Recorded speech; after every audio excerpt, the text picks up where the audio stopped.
ஜெகதீஸ்வரி எனும் நான் திருக்குறள் வகுப்பிற்கு வந்திருக்கும் உங்கள் அனைவருக்கும் எனது நன்றி கலந்த வணக்கத்தை தெரிவித்துக் கொள்கிறேன். குறள் 6. பொறிவாயில் ஐந்தவித்தான் பொய்தீர் ஒழுக்க நெறி நின்றார் நீடு வாழ்வார். பரிமேலழகர் உரையை பார்ப்போம். பொறிவாயில் ஐந்தவித்தான் என்றால் மெய், வாய், கண், மூக்கு, செவி என்னும் பொறிகளை வழியாக உடைய 5 அவாவினையும் அறுத்தானது. பொய்தீர் ஒழுக்க நெறி நின்றார் என்றால் மெய்யான ஒழுக்க நெறியின் கண் வழுவாது நின்றார். நீடு வாழ்வார் என்றால் பிறப்பின்றி எக்காலத்தும் ஒரு தன்மையராய் வாழ்வார். புலன்கள் 5 ஆகலான் அவற்றின்கட் செல்கின்ற அவாவும் 5 ஆயிற்று. இவை 4 பாட்டானும் இறைவனை நினைத்தலும் வாழ்த்தலும் அவன் நெறி நிற்றலும் செய்தார் வீடு பேற்றை பெறுவர் என்பது கூறப்பட்டது. 5 புலன்கள் என்றால் நமக்கு தெரியும். மெய், வாய், கண், மூக்கு, செவி. அவா என்றால் ஆசை அல்லது விருப்பம் என்று பொருள். எனவே ஆசை 5 புலன்கள் வழியாக வருவதால் 5ஆக பிரிக்கிறார். எனவே 5 புலன்கள் மூலமாக இறைவன் வகுத்த மெய்யான ஒழுக்க நெறியில் நின்றவர்கள் வீடு பேற்றை பெற்று வாழ்வாங்கு வாழ்வார்கள் என்பது பொருள். நல்லதை பார்க்க வேண்டும், நல்லதை கேட்க வேண்டும், நல்லதை பேச வேண்டும். கண்களால் எப்படி ஆசை வரும்? தொலைக்காட்சியை ஏதோ சிறிது ஓய்வெடுக்கும் நேரத்தில் பார்க்கலாம், தவறில்லை. ஆனால் சில இல்லங்களில் காலையில் இருந்து இரவு வரை தொலைக்காட்சியை நிறுத்துவதே இல்லை. இப்பொழுது மொபைல் ஃபோன் வந்துவிட்டது. பார்க்கும் பொழுதெல்லாம் மொபைல் ஃபோனிலேயே மூழ்கி இருக்கிறார்கள். நன்மை தரும் செய்திகளை பார்த்தால் நல்லது. அதுபோல நன்மை தரும் செய்திகளை காதுகளால் கேட்பது நல்லது. நமது முன்னேற்றத்திற்கு பயன்படும் செய்திகளை கேட்பது, சான்றோர்களின் அறிவுரைகளை கேட்பது, நல்ல இனிமையான இசையை கேட்பது, பிறருடைய சாதனைகளை கேட்டு நாமும் நமது வாழ்வில் சாதிக்க நல்ல செய்திகளை சேகரித்து வாழ்வில் வெற்றி பெற நல்லவற்றை கேட்போம். 5 பொறிகளில் ஒன்று வாய். நல்லதை பேச வேண்டும். இந்த வாழ்க்கையை கொடுத்த இறைவனுக்கு நம்முடைய வார்த்தைகளால் நன்றி சொல்வோம். பிற உயிர்களை நம் உயிர் போல் மதித்து வாழ்த்துவோம், வணங்குவோம். தன்னம்பிக்கையை நம் வார்த்தைகளால் விதைப்போம். நாம் கூறும் நம்பிக்கையான வார்த்தைகள் ஒருவனை நல்வழிப்படுத்தும். நமது வார்த்தைகள் சக்தி வாய்ந்தது என்பதை உணர்வோம். நன்றாக பேசுவதை விட நல்லதை பேசுவது உயர்வானது. மூக்கினால் எப்படி ஆசை வரும் என்றால், நம் ஆரோக்கியத்தின் பொருட்டு எண்ணெய் பதார்த்தங்களை அதிகம் சாப்பிடக்கூடாது என்று தெரிந்தாலும் நாம் என்ன செய்கிறோம்? போண்டா சுடும் வாசனை, வடை சுடும் வாசனை என்று எண்ணெய் பதார்த்தங்களின் வாசனை வந்தவுடன் நம் மனமானது உடனே அந்த பதார்த்தங்களை சாப்பிட தூண்டும். இதனால் நமது ஆரோக்கியம் கெடும். எனவே அளவோடு உண்பது ஆரோக்கியத்திற்கு நல்லது. 5 பொறிகளில் ஒன்று மெய். மெய் என்றால் உடல். தினமும் குளித்து உடலை தூய்மையாக வைத்திருத்தல் ஆரோக்கியத்திற்கு நல்லது. இந்த உடலில்தான் மற்ற 5 பொறிகளும் உள்ளது. வாய், கண், மூக்கு, செவி. இவற்றை நல்ல வழியில் செலுத்தினால் உடலும் மனமும் ஒழுக்கத்தின் வழியில் நிலை நிற்கும், வாழ்வு சிறக்கும். இதனைத்தான் இந்த குறளின் வழியாக மெய்யான ஒழுக்க நெறியின் கண் வழுவாது நின்றால் பிறப்பின்றி எக்காலத்தும் ஒரு தன்மையராய் வாழ்வார் என்று கூறுகிறார். மீண்டும் குறள் வாசிப்போம். குறள் 6. பொறிவாயில் ஐந்தவித்தான் பொய்தீர் ஒழுக்க நெறி நின்றார் நீடு வாழ்வார். குறள் 7. தனக்கோமை இல்லாதான் தாழ் சேர்ந்தார் கல்லால் மனக்கவலை மாற்றல் அரிது. பரிமேலழகர் உரையை பார்ப்போம். தனக்குவமை இல்லாதான் தாழ் சேர்ந்தார் கல்லால் என்றால் ஒருவற்றானும் தனக்கு நிகர் இல்லாதவனது தாளை சேர்ந்தார் கல்லது.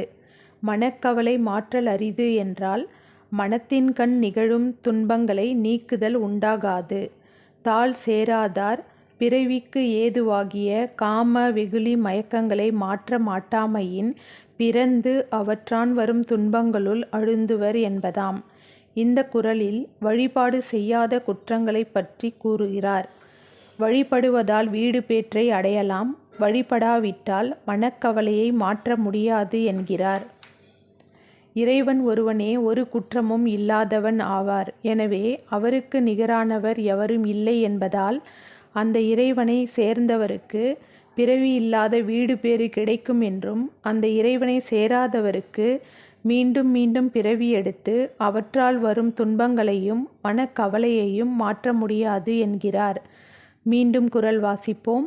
குறள் 7. தனக்குவமை இல்லாதான் தாள் சேர்ந்தார் கல்லால் மனக்கவலை மாற்றல் அரிது. குறள் 8. அறவாழி அந்தணன் தாள் சேர்ந்தார் கல்லால் பிறவாழி நீந்தல் அரிது. பரிமேலழகர் உரையை பார்ப்போம். அறவாழி அந்தணன் தாள் சேர்ந்தார் கல்லால் என்றால் அறக்கடலாகிய அந்தணனது தாளாகிய புனையை சேர்ந்தார் கல்லது. பிற ஆழி நீந்தல் அரிது என்றால் அதனிற் பிறவாகிய கடல்களை நீந்தல் அரிது. பரிமேலழகரின் உரை குறிப்பு. அறம் பொருள் இன்பமென உடன் எண்ணப்பட்ட மூன்றனுள் அறத்தை முன்னர் பிரித்தமையான் ஏனைய பொருளும் இன்பமும் பிறவெனப்பட்டன. பல்வேறு வகைப்பட்ட அறங்கள் எல்லாவற்றையும் தனக்கு வடிவாக உடையவன் ஆதலின் அறவாழி அந்தணன் என்றார். அறவாழி என்பதை தர்ம சக்கரமாக்கி அதனுடைய அந்தணன் என்று உரைப்பாரும் உளர். அப்புனையைச் சேராதார் கரை காணாது அவற்றுள்ளே அழுந்துவர் ஆகலின் நீந்தல் அரிது என்றார். ஆழி என்றால் கடல் என்பது நமக்கு தெரியும். அற ஆழி அந்தணன் என்றால் இறைவன் என்பது பொருள். கடல் போல விரிந்திருக்கின்ற அறங்களை தனக்கு வடிவாக கொண்டவன் என்பதால் அற ஆழி அந்தணன் என்று அழைக்கப்படுகிறார். அறவாழி என்று அறத்தை கூறுகிறார். பிறவாழி என்றால் பொருளும் இன்பமும் என்று கூறுகிறார். பொருளும் இன்பமும் ஆகிய கடல்களை கடக்க வேண்டுமென்றால் அறம் எனும் கடலை கடந்தவர்களால்தான் மட்டுமே முடியும் என்கிறார். எனவே அறக்கடலாகிய இறைவனின் திருவடிகளைச் சேர்ந்தவர்தான் மற்ற இரண்டு கடல்களாகிய பொருள் இன்பத்தை நீக்கி வாழ முடியும். மீண்டும் குறள் வாசிப்போம். குறள் 8. அறவாழி அந்தணன் தாள் சேர்ந்தார் கல்லால் பிறவாழி நீந்தல் அரிது.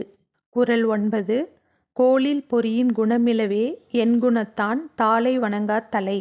பரிமேலழகர் உரையை பார்ப்போம். கோல் இல் பொறியின் குணம் இலை என்றால் தத்தமக்கு ஏற்ற புலன்களை கொள்கையில்லாத பொறிகள் போல பயன்படுதலை உடையவல்ல. என் குணத்தான் தாளை வணங்கா தலை என்றால் என் வகைப்பட்ட குணங்களை உடையானது தாள்களை வணங்காத தலைகள். உரை குறிப்பு. என் குணங்களாவன தன்வயத்தனாதல், தூய உடம்பினனாதல், இயற்கை உணர்வினனாதல், முற்றும் உணர்தல், இயல்பாகவே பாசங்களின் நீங்குதல், பேரருள் உடைமை, முடிவில் ஆற்றலுடைமை, வரம்பில் இன்பமுடைமை என இவைகள் 8 வகையான குணங்கள் சைவ ஆகமத்துள் கூறப்பட்டது என்கிறார். இந்த குறள் 7, 8, 9 மூலமாக இறைவனை நினைத்தலும் வாழ்த்தலும் வணங்கலும் செய்யா வழிபடும் குற்றம் கூறப்பட்டது. என் குணத்தான் என்றால் இறைவன் என்று பொருள் கொள்ள வேண்டும். நம்முடைய சிற்றறிவிற்கு எட்டாதவன் என்பதாலும் இறைவனை என் குணத்தான் என்று கூறுவர். புலன்களை கொள்கையில்லாத பொறிகள் போல என்றால் பெற்றுக்கொள்ளும் ஆற்றலில்லாத பொறிகள் என்கிறார். ஐம்புலன்கள் நமக்கு தெரியும். மெய், வாய், கண், மூக்கு, செவி உணர்கின்ற சக்தி இல்லாமல் உடம்பிற்கு பயன் இல்லை. பேசுகின்ற சக்தி இல்லாமல் வாயினால் பயன் இல்லை. பார்க்கின்ற சக்தி இல்லாமல் கண்களால் பயன் இல்லை. நுகர்கின்ற சக்தி இல்லாமல் மூக்கினால் பயன் இல்லை. கேட்கின்ற சக்தி இல்லாமல் காதுகளால் பயன் இல்லை. எனவே தலை இருந்தும் இறைவனை வணங்காவிட்டால் அதற்கும் பயனில்லை என்று கூறுகிறார். இதன் மூலம் உடம்பினால் வழிபடாத குற்றம் பற்றி கூறுகிறார். தலையினால் இறைவனை வணங்கும் பொழுது நாம் ஐம்புலன்களாலும் இறைவனை வணங்கிய பலன் கிடைக்கும். இறைவனை போற்றாத நாக்கினாலும் பயன் இல்லை. இதன் மூலம் வாக்கினால் வழிபடாத குற்றம் பற்றி கூறுகிறார். மீண்டும் குறள் வாசிப்போம். குறள் 9. கோலில் பொறியின் குணமிலவே என் குணத்தான் தாளை வணங்கா தலை. குறள் 10. பிறவி பெருங்கடல் நீந்துவர் நீந்தார் இறைவனடி சேராதார். பரிமேலழகர் உரையை பார்ப்போம். பிறவி பெருங்கடல் நீந்துவர் என்றால் இறைவன் அடி என்னும் புனையைச் சேர்ந்தவர் பிறவியாகிய பெரிய கடலை நீந்துவர். இறைவனடி சேராதார் நீந்தார் என்றால் இறைவனடியை சேராதவர் பிறவிக் கடலை நீந்த முடியாமல் அதனுள் அழுந்துவர் என்கிறார். உலகியல்பை நினையாது இறைவன் அடியையே நினைப்பார்க்கு பிறவியறுதலும் அவ்வாறன்றி மாறி நினைப்பார்க்கு அஃது அறாமையும் ஆகிய இரண்டும் இதனால் நியமிக்கப்பட்டன. மீண்டும் குறள் வாசிப்போம். பிறவி பெருங்கடல் நீந்துவர் நீந்தார் இறைவனடி சேராதார். இந்த குறளுடன் கடவுள் வாழ்த்து முற்று பெற்றது. நமது கல்வி செல்வம் சேனலை சப்ஸ்கிரைப் செய்து பெல் பட்டன் கிளிக் செய்து கொள்ளவும். திருக்குறள் நமது வாழ்வை வளமாக்கும் என்றபடியால் தொடர்ந்து இணைந்திருங்கள். லைக், ஷேர், கமெண்ட் செய்து பயன்பெறுங்கள்.